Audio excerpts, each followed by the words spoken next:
In order to get down to the Hunley site, where the conservation is actually taking place, you have to get into one of these large hangars at the old Charleston Navy base, and then wind your way up a long metal staircase, and then get up over the top of the conservation tank, and then work your way back down through the support systems on ladders down to the Hunley site.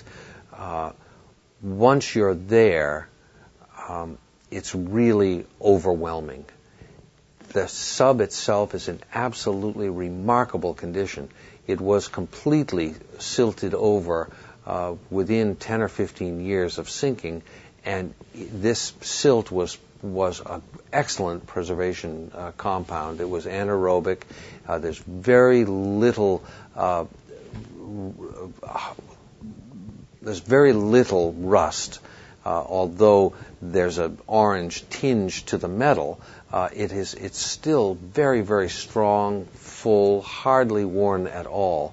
And as they remove the silt from the interior, the crankshaft is still in place, the pump handles for the ballast is still in place, the seating arrangement for the crew is still there. There's even air ducts that run under the seat that circulated the air through the submarine. It is remarkably well preserved. At the time that I arrived, they were still removing the human remains from the sub, and were working on the 8 crew members and had yet to work on the helmsman. So there was still a fair amount of silt in the bottom of the sub that they were working carefully through and removing the bones, which were all that were left of the human beings that went down with that ship. There was some cloth, some portions of cloth. There were buttons. There was a pipe. There were personal belongings. A canteen, quite a number of small artifacts, including a small oil lamp, which was probably the only light that they had in this sub. It's remarkable to think of these 9 men crammed into that tiny, tiny cylinder, and not only crammed in, but all having a job to do and hard physical labor to undertake. It's inconceivable by today's standards that you could get these 9 men underwater and breathing. They really had only the most primitive of snorkel systems. The air in that thing must have been foul for most of the trip. It really was remarkable that they were able to turn this small vessel into an effective weapon of war. So I suppose when they were excavating the bodies, they would, it wasn't just a bag of bones. This was one complete. Tell me, do you think it was? Well,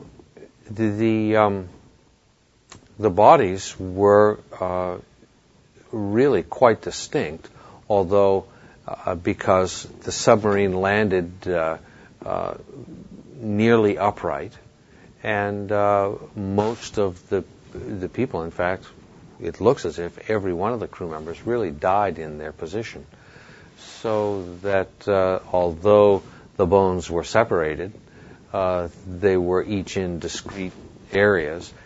And it really looks as if, the way the excavation was taking place, that they would be able to basically have 9 discrete bodies when they were done. These bodies, do you have any idea where they might be buried? All of the bodies, the Hunley story is a remarkable story. There were several crews that died in the development of this weapon, and they are all being buried in the same grave site with full military honors. So there is a cemetery, an area of a cemetery that is set aside specifically for those men who lost their lives in the Hunley. when you go and actually get an opportunity to look at the Hunley up close, one of the first things that hits you is its hydrodynamic form. The way that the sections of the hull were put together left no ribbing showing. The way that the rivets were formed, they were headless rivets that were flush to the surface of the submarine, so that she had an absolutely sleek outer hull and was as hydrodynamic as she could possibly be. The hydroplanes, the way the conning tower was positioned, the crank system, which was offset with gears so that it wasn't right in the center of the sub but was off to one side, the propeller system itself, the air intake system, the pumping system for the ballast.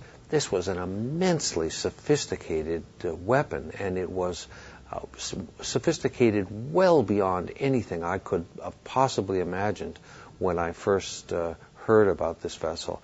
This was an exceptionally well thought out craft.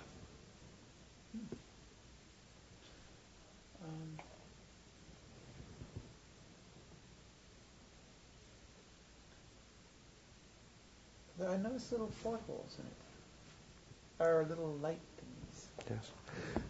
The Hunley did have several portholes, one in each section of the vessel. They would have afforded a small amount of light when she was submerged in daylight, but in her nighttime raids, once that candle was out, these men were literally working in complete darkness. There was one small little oil lamp found, and then several candles. So they could have some light, but of course any of that light, any open flame, would just be competing for the available oxygen. So it just, and of course made them that much more visible to the enemy. So it would, in all probability, have meant that they spent most of their time in near total darkness. Again, just makes their accomplishment that much more remarkable. You know, I've had the opportunity to see lots of conservation efforts and lots of dedicated people working on important artifacts, but I don't think I've ever seen or felt the same sense that I had when I went in to watch these people working on the Hunley. There's a reverence about this wreck that has to do, I think, with the fact that it is such a small vessel and it holds 9 bodies. I think that has something to do with it.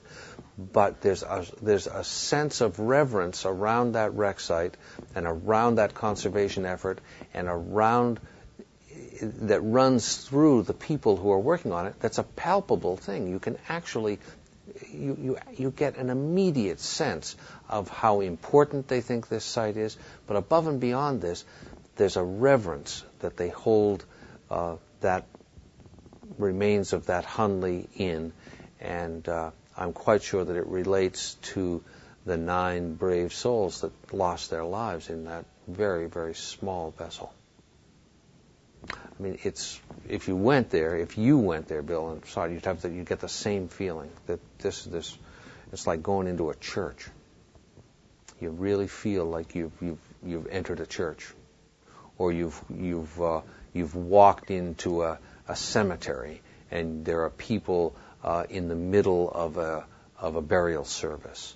You get that same kind of sense when you're down at the Hunley site, and you get that sense from everyone who's working with a small pick and a small trowel, just moving layer after layer of sediment off and getting it out of the vessel. It's very, very clear that there's a really strong feeling of empathy with those 9 men.